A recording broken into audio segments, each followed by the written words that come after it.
Hi guys, welcome back sa aking channel. For today's video guys, papasyalan natin yung ating mini farm.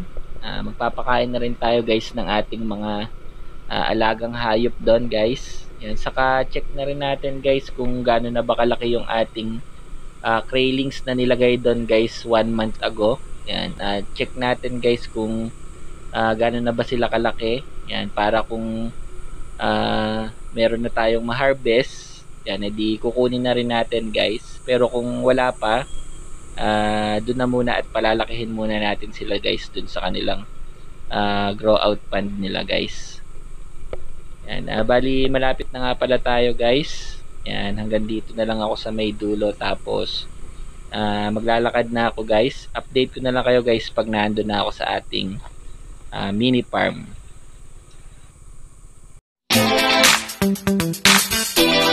Samuel PH.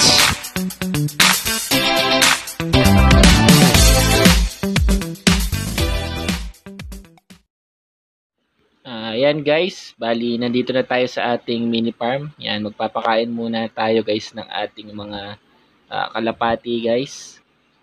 Yan, bali ang pakain natin dito guys ay mga flyer mix saka breeder mix guys. Pinaglalahok ko yan. Halos parehas lang naman sila guys ng ng ingredients. Yan, ito yung mga gustong-gusto ng ating mga kalapangit dito guys.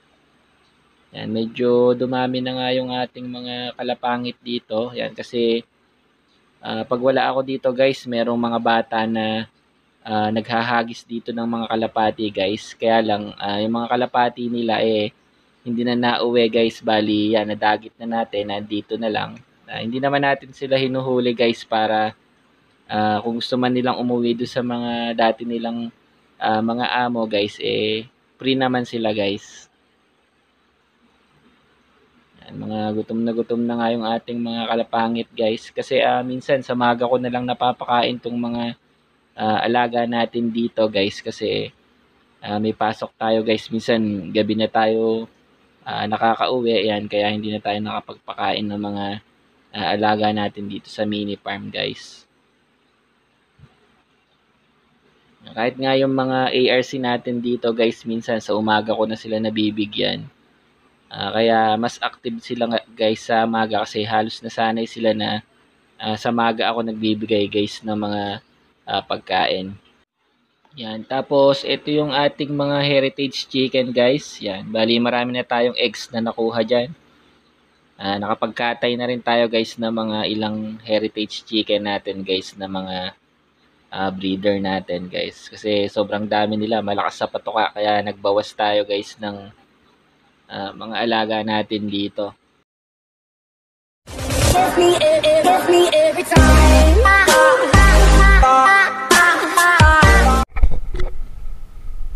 Yan, ito nga pala guys yung nilalahok natin sa pakain natin guys sa ating heritage chicken. Yan, yung ating asola guys.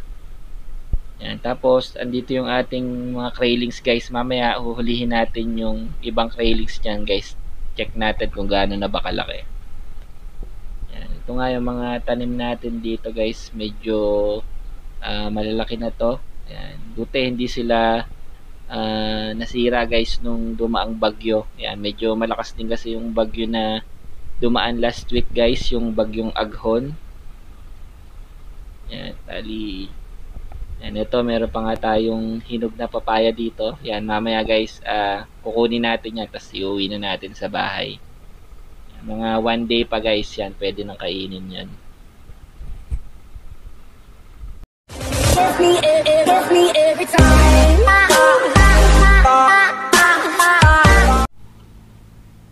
Yan guys, manghuli tayo guys ng ating craylings dito. Tapos check muna natin kung anong mga size na nila guys, kung pwede na ba nating i-market yung size na to. Yan, bali kagandahan nga pala guys nang meron kayong asola saka duckweed sa inyong mga pan guys. Nagsisilbi kasing pagkain yun sa mga ARC natin. Tapos nakakatulong sila guys na makabawas guys ng mataas na ammonia. Yan, kagaya nitong ating swimming pool dito guys na ginawa nating pond. Yan, bali halos magto 2 months na yan guys na walang water change. Tapos nalalagyan pa yan guys ng tubig ulan. Yan, healthy naman guys yung ating mga ARC dito. Yan, hindi naman acidic yung tubig natin guys, kasi nakakatulong nga din yung mga halaman na nandito guys. Meron kasi dito na mga kangkong, yan, may mga nakalagay din dyan guys. Yan, halos pare-parehas na guys yung size ng ating mga railings, halos 1.5 magto 2 inches na guys. Yan, sa mga gustong bumili guys, yan, ina-out na rin natin yan. Binebenta lang natin yan guys ng 50 pesos guys yung mga ganyang size. Syempre kung mas maraming kukunin guys, pwede pa nating bawasan yan. Depende na lang guys sa magiging usapan natin yan. Tapos syempre hindi mawawala guys yung freebies natin. Lagi may mga freebies yan guys.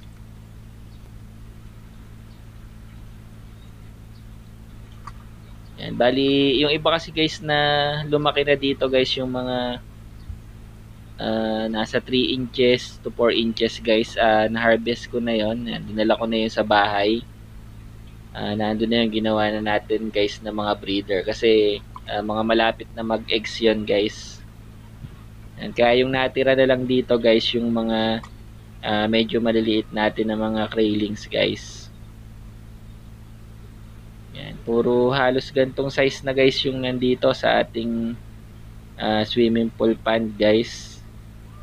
Yan, siguro almost 200 to 250 pieces guys na mga gantong size yung nandito. Yan. Kaya sa susunod na buwan guys, siguro ma-harvest na natin to, tapos yan, papalitan na ulit natin ng ibang railings, ibang batch naman guys, para dito natin palalakihin guys. Yan. Sa sobrang dami natin na railings guys, kulang na talaga yung mga lagayan natin. Kahit meron na tayong mga concrete pad saka mga rep tub, kulang na kulang guys, kasi napakabilis talaga dumami guys ng mga crayfish. Yan, kaya doon sa mga nagbabalak mag-alaga guys, huwag kayong mainip guys, kasi pag nainip kayo dito guys sa pag-aalaga ng crayfish, yan, talo kayo guys sa inip. Kasi nga makakapag-harvest ka mga 4 months, 5 months to 6 months yan bago mo ma-out yung mga malalaki guys. Hindi naman ganun kahirap guys alagaan yung mga crayfish. Yan, kagaya nitong sa atin, ano lang to, once a day pinapakain, tapos hindi naman ganun guys kahirap mag water change guys. Para ka lang din naglilibang-libang lang guys. So paano guys, dito ko na nga pala tatapusin tong video na to. Yan, maraming salamat guys sa lahat ng nanood. Pa-subscribe naman guys, and pa-like, pa-share na rin guys. Maraming salamat. Peace out. Kiss me every time.